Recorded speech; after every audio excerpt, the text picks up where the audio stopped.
Menggandakan uang menghilangkan 12 nyawa korban. Ya, semua korban menyetor uang hingga 70 juta rupiah. Untung tak dapat diraup. Korban tewas diracun potas. Mengapa kekejaman ini masih saja bisa terjadi, pemirsa? Mengapa pula masyarakat masih saja ada yang percaya mengenai tipu daya penggandaan uang? Kita akan bahas di Kabar Petang kali ini. Saya Tisa Noveni dan Andromeda Mercury. Inilah Kabar Petang selengkapnya. Pemirsa, AG pelaku anak dalam kasus penganiayaan berat terhadap David Ozora menjalani sidang tuntutan di ruang sidang anak Pengadilan Negeri Jakarta Selatan. Lalu bagaimana jalannya sidang anak AG di Pengadilan Negeri Jakarta Selatan? Kami ajak Anda bergabung bersama dengan rekan kami, Fahada Indi. Ya, Fahada, pemirsa, mantan Kapolres Bukit Tinggi AKBP Dodi Prawiranegara kembali menjalani sidang lanjutan kasus peredaran narkoba jenis sabu di Pengadilan Negeri Jakarta Barat. Pemirsa, untuk mengetahui informasi terbaru dari Pengadilan Negeri Jakarta Barat, ada rekan kami, Yohanes Leonardo di sana. Ya, silakan Yohanes dengan laporan Anda. Terima kasih. Pemirsa, kita beralih ke kabar lainnya. Harga bahan pokok di sejumlah pasar tradisional masih mengalami kenaikan. Di Pasar Bendungan Kulon Progo, Yogyakarta, harga cabai rawit melonjak hingga mencapai Rp60.000 per kilogram. Sementara di Pasar Tanjung Bajure, Kota Sungai Penuh, Jambi, harga ikan kembung melonjak naik menjadi Rp60.000 per kilogram dan harga biasanya, pemirsa, hanya Rp40.000 per kilogram. Terjadi kenaikan sekitar Rp20.000 per kilogram, Andro ya. Berikut informasinya. Pemirsa, Presiden Joko Widodo mengunjungi Pasar Rawamangun, Jakarta Timur dan Pasar Johar Baru, Jakarta Pusat guna mengecek harga dan ketersediaan stok bahan pangan menjelang Lebaran. Pembagian paket sembako yang diberikan Presiden Joko Widodo di kawasan Pasar Johar Baru, Jakarta Pusat pagi tadi berlangsung ricuh.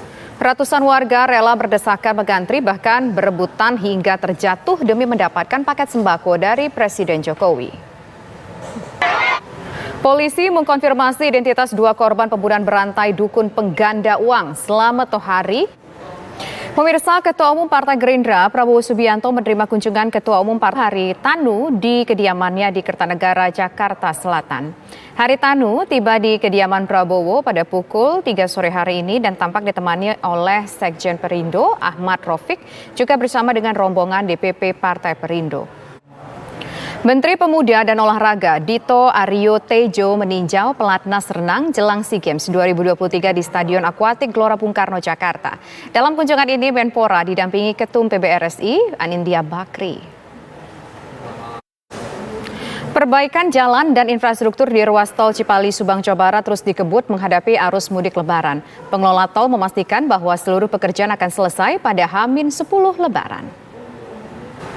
Berbagai sajian kuliner Nusantara ada di kota Surabaya, pemirsa, termasuk bubur Madura dan lupis ketan. Di Pasar Atom Surabaya ada pusat bubur Madura yang menjual berbagai menu untuk berbuka puasa. Seperti apa bubur dan lupis ketan khas Madura ini, pemirsa? Berikut laporan dari Farah Manhila dan juru kamera Nur Rohman untuk Anda. Pemirsa, Selamat Tohari alias Mbah Slamet, dukun pengganda uang dibekuk polisi. Praktek perdukunan yang dilakukannya telah merenggut 12 orang korban. Informasinya kami hadirkan usai jeda berikut. Pemirsa, terungkapnya kasus pembunuhan 12 orang berkedok penggandaan uang yang terjadi di Banjarnegara berawal dari laporan anak salah satu korban yang ada di Sukabumi ke Polres Banjarnegara. 2 orang pasangan suami istri di Kabupaten Pesawaran, Lampung juga menjadi korban dukun pengganda uang bernama Mbah Slamet. Pemirsa, kekejaman berkedok penggandaan uang kembali terjadi. Kali ini seorang dukun yang mengaku mampu menggandakan uang menghilangkan 12 nyawa korban. Semua korban menyetor uang hingga 70 juta rupiah, bahkan tadi disampaikan ada yang sampai 100 juta rupiah, Andro ya.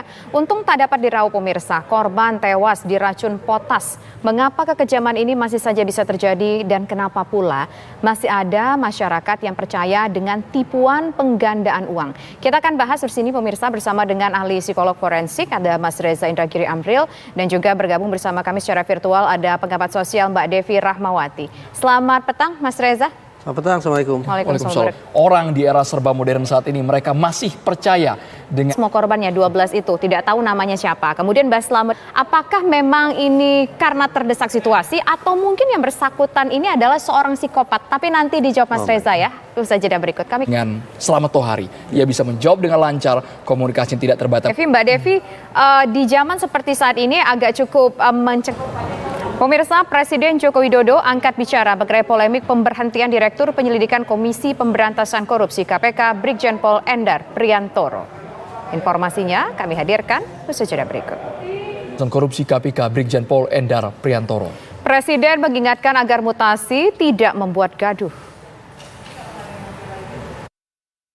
Korban kecelakaan maut mobil dinas milik Bupati Kuningan Aceh Purnama masih dirawat di rumah sakit. Kondisi korban luka terus membaik yang sebelumnya mengalami luka berat pada bagian kepala dan kaki.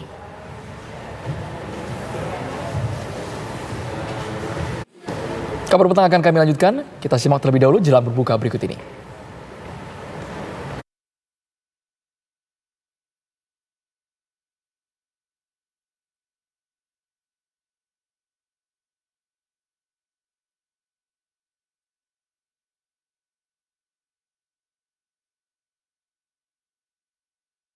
Pasti sesuatu yang seger, yang manis, yang legit.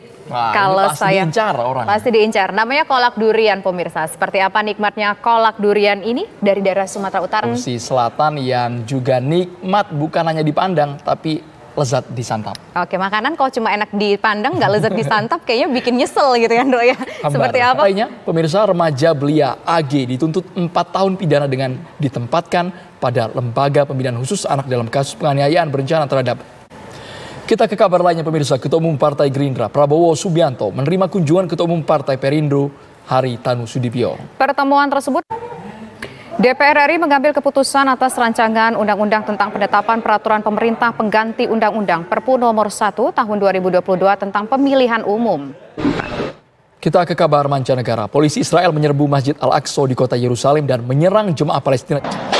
Mantan Presiden Amerika Serikat Donald Trump berbicara di hadapan ratusan pendukungnya di Florida, Amerika Serikat.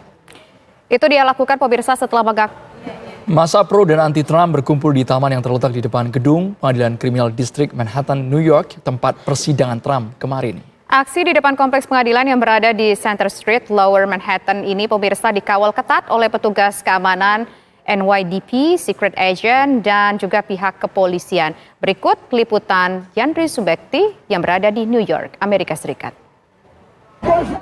Demikian kabar petang hari ini. Anda bisa mengakses informasi kami di laman tv1news.com. Saya Andrew Meda Merkuri. Saya Tisana Feni, terima kasih atas kebersamaan Anda, pemirsa, dan sesaat lagi Anda dapat menyaksikan program Apa Kabar Indonesia Malam bersama Putri Viola. Selamat malam dan sampai jumpa.